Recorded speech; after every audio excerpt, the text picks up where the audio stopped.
तो डब्ल्यूडब्ल्यू के money in the Bank premium live event की बात की जाए तो money in the Bank premium live event अब कुछ ही वीक हमसे दूर है। एक जो बड़ा क्वेश्चन उसके अराउंड है कि डब्ल्यूडब्ल्यू की इस बार Money in the Bank premium live event का विनर हमें कौन सा देखने को मिलने वाला है। तो मनी इन द बैंक की बात की जाए तो बहुत कुछ बड़े सरप्राइज हमें प्लान होते हुए नजर आ सकते हैं। चाहे हम ड्रू मैकइंटायर की बात की जाए, चाहे शिकागो में सीएम पंक के अटैक के बाद सीएम पंक के रिटर्न की बात की जाए, चाहे फिर रोमन रिंग्स के एंगल की बात की जाए। लेकिन जो एक बहुत बड़ा क्वेश्चन वही है कि डब्ल्यूडब्ल्यू इस बार Money in the Bank briefcase किसे जिताने वाली है, क्योंकि इस बार हमें सक्सेसफुल कैश इन देखने को मिलने वाला है, वो मिल चुका है। इसके बाद एक मेजर क्वेश्चन इसके अराउंड है कि इस बार का विनर हमें कौन सा देखने को मिलने वाला है। तो जैसा कि मोमेंटम लग रहा है कि इस बार एक बार फिर से ब्लड लाइन का काफी बड़ा डोमिनेशन हो सकता है, क्योंकि जे ऊसो ऑलरेडी उस मैच में अवेलेबल है। और जिस तरीके से डब्ल्यूडब्ल्यू ने पिछले कुछ वीक से जे ऊसो को बुक किया है, बैक टू बैक मैचेज में उन्हें देखने को मिला है, जिस तरीके से यूएसए के क्राउड का सपोर्ट मिला है और इंटरनेशनल क्राउड का सपोर्ट मिला है, उसके बाद यह कहना बिल्कुल भी गलत नहीं होगा कि जे ऊसो एक बार फिर से हमें money in the Bank brief case को जीते हुए नजर आ सकते हैं।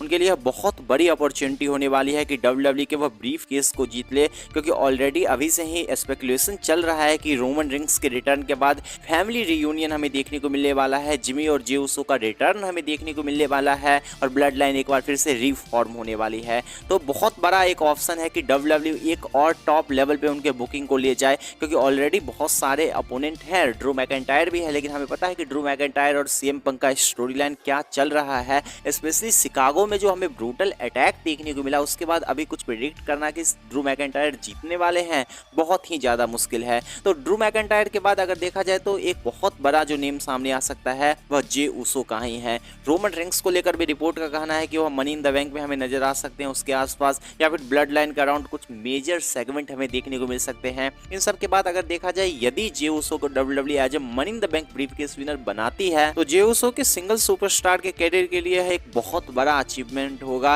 वैसे भी जब उन्होंने रोमन रिंग्स को डब्ल्यूडब्ल्यू के लंदन के O2 स्टेडियम में पिन किया था पिछले साल मनी इन द बैंक में, वहां से उन्हें एक मोमेंटम मिला था एज ए सिंगल सुपरस्टार। उस मोमेंटम को उन्होंने काफी ज्यादा कैरी किया है, तो एक बहुत बड़ा चांस है कि एक बार फिर से वह यह मोमेंटम को कैरी करे।